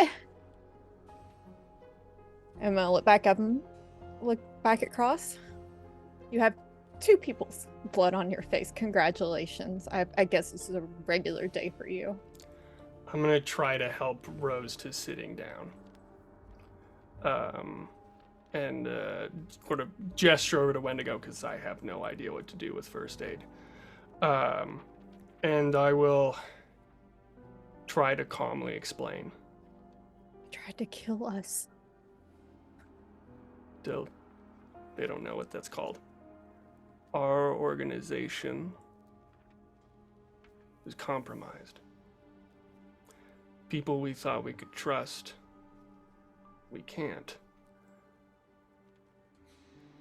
And we found out just the same time that you did. Technically, I look at Wendigo. We're off the clock right now. TikTok? Not that one. No, that one. That is all I hear looking at her, because I feel like that's all I have right now. Seconds left. Help her. Please. I'd like to do some sort of, I don't know, because I feel like Cross is a very calculated sort of statistical reasoner dude. Can I make some sort of educated guess? What is more risky? Hospital, getting a doctor there, bringing them here, or getting a Delta Green person involved? And I would go with the least amount of risk when comparing the two. Okay, so I'm not going to have you roll. Okay. I'm going to tell you from what you know right now, and from where you stand right now. You don't know what's going on with Delta Green. You don't want to call them.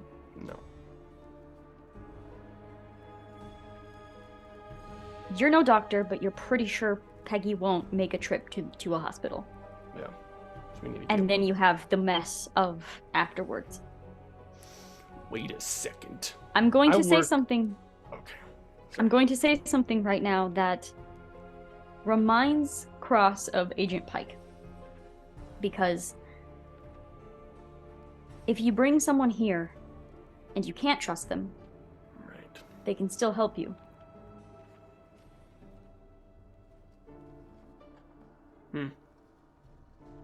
I also thought, since I work in the FBI, I could find like a shady doctor or whatever that's like a criminal and have them come here, but it's probably... Yeah, I think I'll do that. That's kind of fun. Yeah, I would like to call a doctor that we know that was involved with Delta Green, and going to try, like, basically just be like, we need you now, like, don't call anyone, blah, blah, blah, come here straight away. Like, the standard, go, leave your shit and come and don't tell anyone sort of thing. Absolutely. And I will tell Wendigo, my plan is, like, exactly what you said. Though we can't trust them, as soon as they get here, we're going to take all of their phones, all of their equipment, until we know we can trust them. And maybe we never do. but we need them here. We need them to give them help, and that's what we'll do. I will also say, sounds solid. you are noticing, like, I know the players aren't here, so it's hard to, like, think. You are noticing Sanford Clark is not here, Mars and Nicole Mars is not here. Granted, other things have been happening, and that's probably hasn't been, like, top on your list of things to talk about, but you call, and this doctor is on their way. What's their name? What do you want their name to be? You called them. John Spaghetti. John No. Spaghetti. No. It's a spaghetti. You know what? It's gonna be Lisa. Give me a last name, Wendigo. Schneckle. Schneckle. Lisa Schneckle. It's Dr. Spaghetti to you. That's a dog at the spaghetti. Dr. Lisa Schneckle. Yeah. And I'll close the phone, and then I guess that is when I will ask the group what happened and where. I imagine that because you asked it before. Oh yeah. Emily went to answer, and then Rose slapped you across the face. I'll probably be getting a rag and sort of wiping that off while you're talking to me. I gesture to bring you into the kitchen, maybe away from Rose, and say, that man brought us into the room with the trapdoor where I heard you knocking on the door. Did he look like this? And I describe Fletcher. Yes. Yeah. Thank you, by the way, for coming back for us. We weren't sure if we could trust you, obviously, but... Sorry, I was late. Anyway, we managed to pull the lever and fell into the pit underneath. There's bones in there. That's a word for it.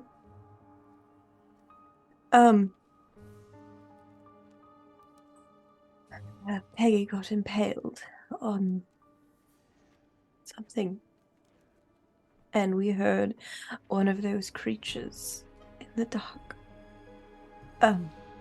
I feel like when you mention that, I'm gonna go check on Peggy, and probably ask if I can see everyone's wounds, to see if I can make any sort of correlation with monster injuries. Though they were in a pit full of blood, that runs to my mind and worries me. Move those towels. She'll bleed out. Wait till the doctor gets here. She's unconscious right now. Please. It didn't bite us. It didn't even get close to us. I was trying to tell you. The others, Miss Mars and Sanford, they disappeared with the creature. I mean, that pit doesn't have any exits except for the mirrors in there. We found them broken. They were intact when we were there. It's how we got here. And I point, I presume, to a mirror on the wall. Actually, I stop you and I say, I just looked at all this and there's not a mirror in this house. Where mirrors should be, there is space. There, like, you should see a mirror there. There's an outline where the mirror would be, but there's no mirror. We came through the mirror. Anyway. I believe you. We also entered the building and it seemed like it aged 100 years. That's why we were a little late in finding you. And I just briefly catch them up on all the details that we saw from when we left to now. I mean, after your doctor comes and helps Peggy and Rose, What next? I mean... Miss O'Hara, We have a plan. It'll be alright.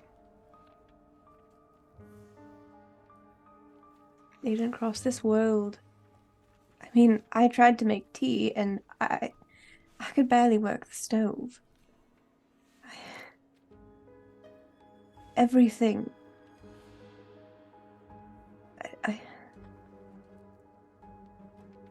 I don't want to die, obviously, but I can only assume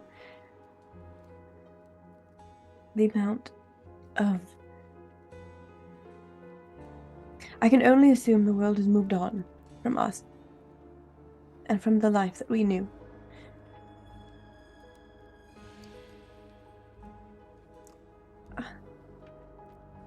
How are we even supposed to exist? With all the things that we've been seeing, I don't know if we should count out anything from being possible. But let's focus on now. And I'm gonna sort of like go to Wendigo and ask him to get the duffel bag that's in the back of the car that has the shotgun in it, just to bring it in just in case, as we wait for the doctor. I'll go out to the car. I'll grab my bag and his bag and bring it back in. Are there any... So you said there was an office. Are there books, newspapers, any, like... Emily is looking for something to distract her. Bonus if she can learn something about the world that she's in now. There are books. Many of them are true crime.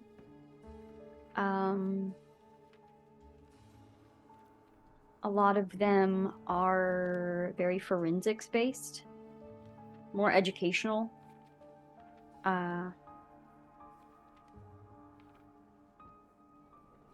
It's definitely no fiction in this house.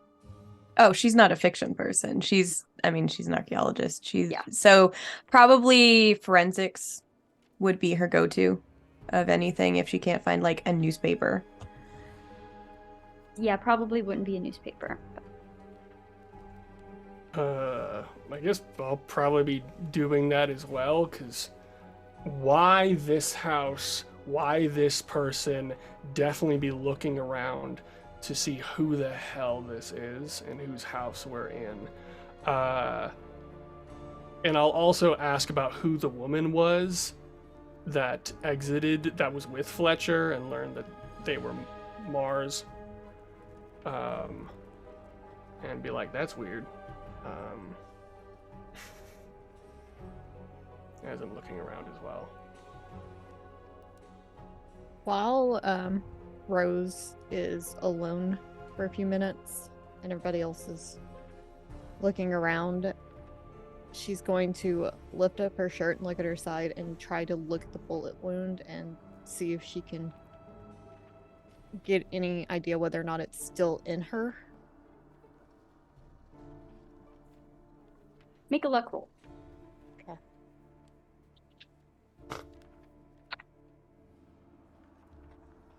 37. It looks like it went clean through. Yes. Okay. And I'm just gonna keep holding my side and worry a little less about that and just keep staring at Peggy, watching her chest moving, and just sit quietly. I don't try to move. I don't say anything.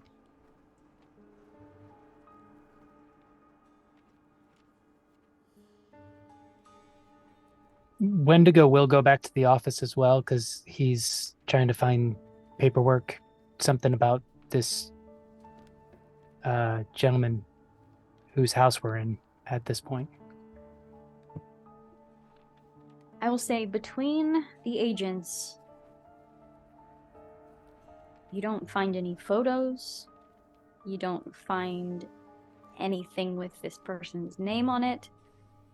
There is a laptop sitting on the bar, and opening that up, there's still no name. It's just a user, probably 0000. I could probably hack that. I Okay. got some computer science. Can I break into it? Yeah. Make a computer science roll. Well, I mean, I guess I shouldn't say yeah. I should say make a computer science roll, and we'll see if you can break into it. All right, 61 under 71, baby. All right, yeah. How do you tell me how this happens? Is it as easy as like you guess the password, or Maybe there's like, I'm not a hacker in real life. So like maybe there is I think a mode where you can sort of like reboot and get into the DOS, and you can like get to like the programming, and maybe there's like a very Command simple prompt. Yeah, like in a command prompt there's like a simple backdoor routine to like for maintenance or some shit. I like confuse the computer into like, oh, it's actually resetting itself, but it doesn't, and then I'm like a new administrator. I don't know, something cool like that lingo. You could use the and root then I- user and create a new user account, and then go into the user and then change the password on the other user, and then change it back, and then come back out of that user and get into the other one. I don't know how to do that though. I do what Bob does. What he said. I do the Bob. I do what Bob says? I do the Bob. Okay. You get into the computer.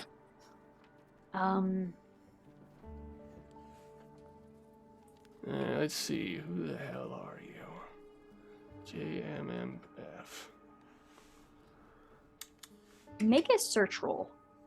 Ooh. Maybe an alertness? Nope.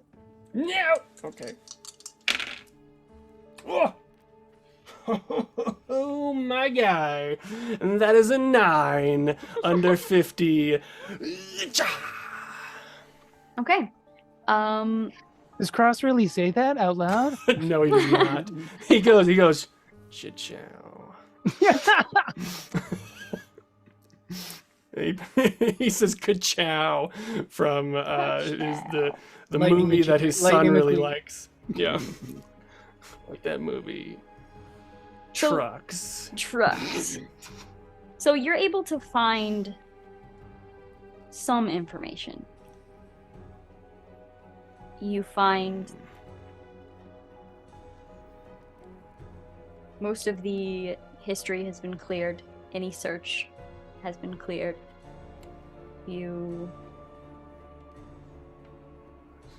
It almost looks like this laptop has been just completely like factory reset. But Always leave with your something. computer science roll that you did earlier, I'll say if you are able to dig up any information at all, you can dig up the initials JMMF.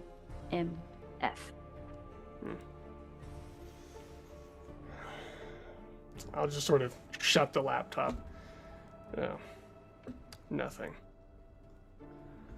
And I'll go up to Wendigo. I don't like us staying here. Once the doctor gets here and gets them in stable condition, I think we should get the hell out of here.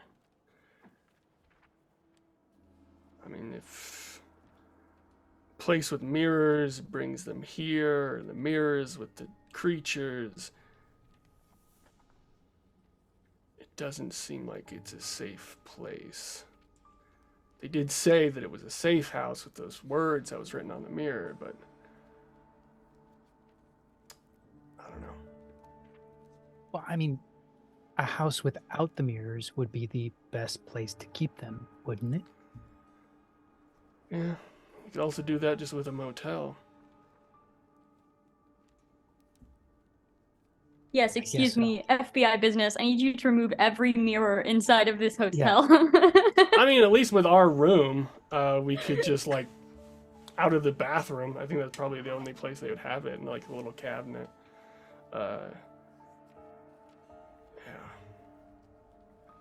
Yeah. JMMF, does that like ring any bell whatsoever? Like I'm trying to see like anthropologically, archaeology, the things that I'm known for. Like, is there something that would trigger in my mind with the name J, with these JMMF and No. What about all the info that I got from Delta Green before we were taken off the case? Any weird cross references? Also no. And I feel like this is a lot of what's happening like in the office at the desk. Yeah, like, we're just trying. You've received like 2 new pieces to this puzzle when you didn't even know what you needed to do with the last pieces of this puzzle. Like you have this new woman now and these initials, and none of it's fitting together. I think I'll stop and I'm like, what are we doing?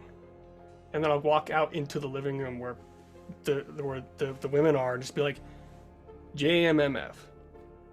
Joshua Emmanuel Morrison Fredrickson. Does that ring any bells?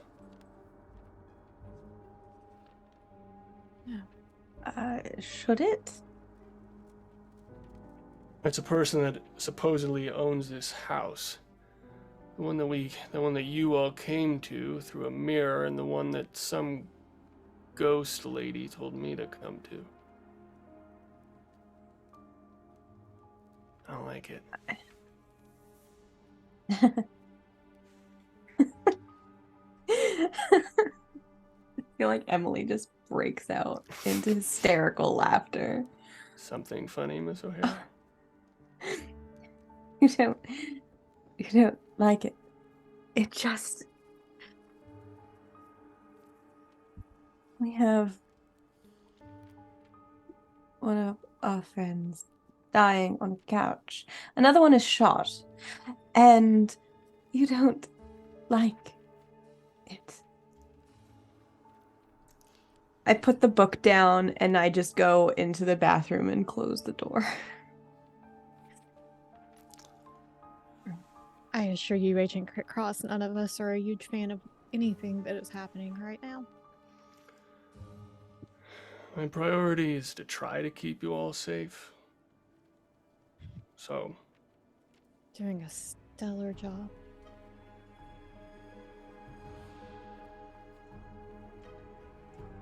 you're welcome. And I'll go outside to take a smoke. Waiting for the doctor. Yeah, you head outside and it's only... I mean, your cigarette's gone by the time you hear it, but you hear a car coming down, parking on the curb. You see... Sort of like knock on the door, letting Wendigo know that she's here. Yeah. You see a woman get out. Since this is your contact, what does she look like?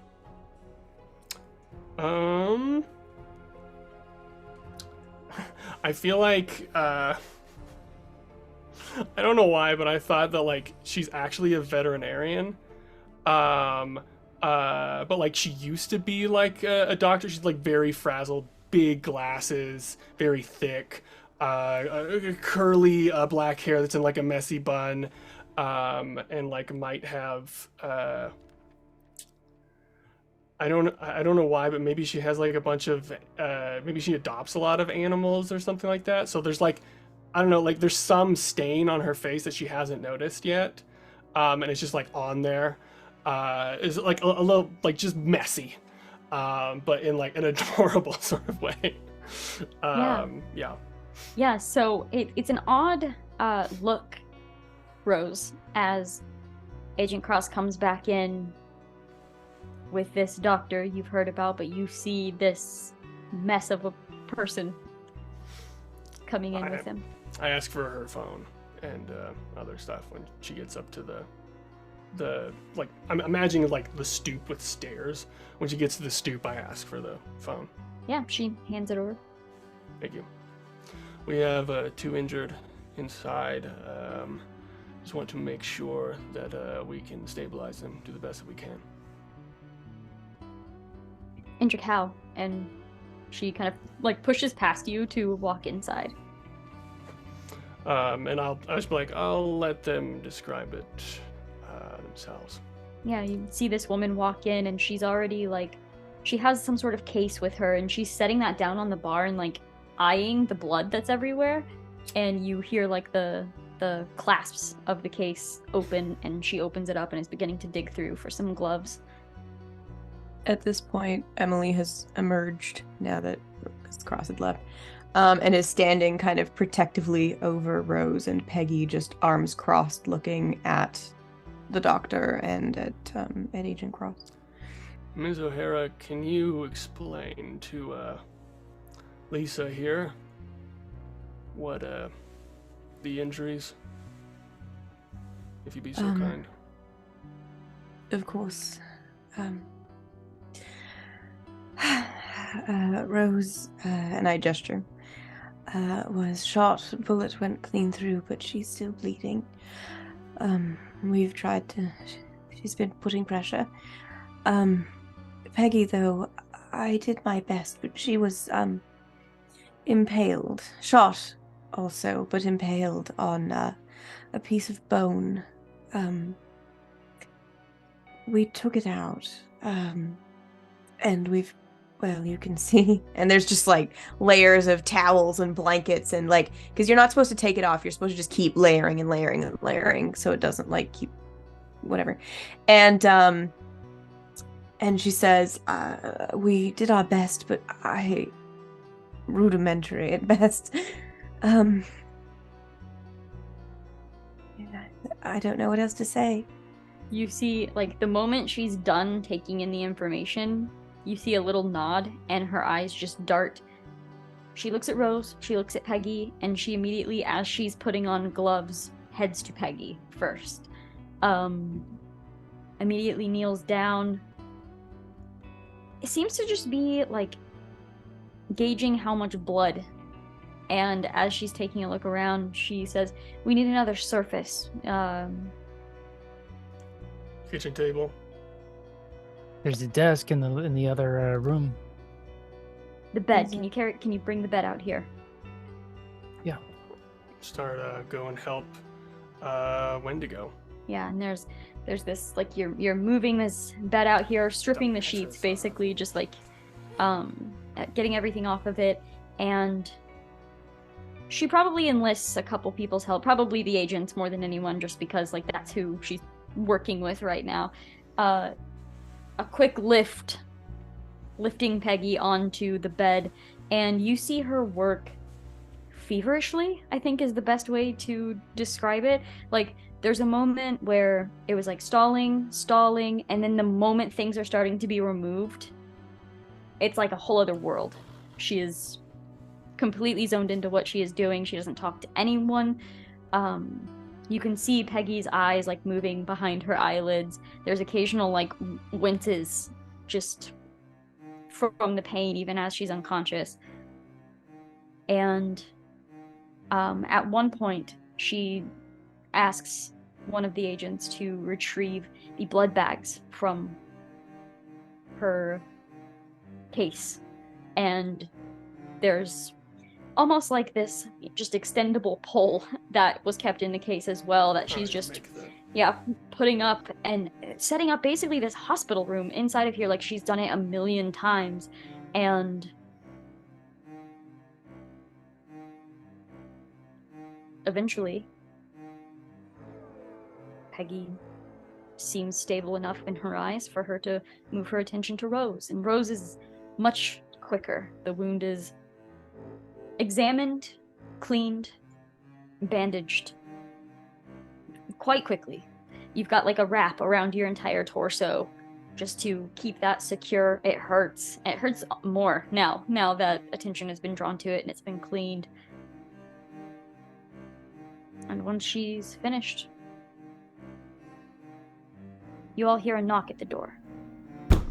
Fuck. I immediately take out my gun and Same here. Just be like, did you tell anyone you were coming here? And that's where we're gonna end the episode. Fuck. Carrie! Oh my god. Let me Oh get my my God. little Sure. notebook back out. Oh my god. Let me just Let me just throw that up there. Thanks. I Again. hate it.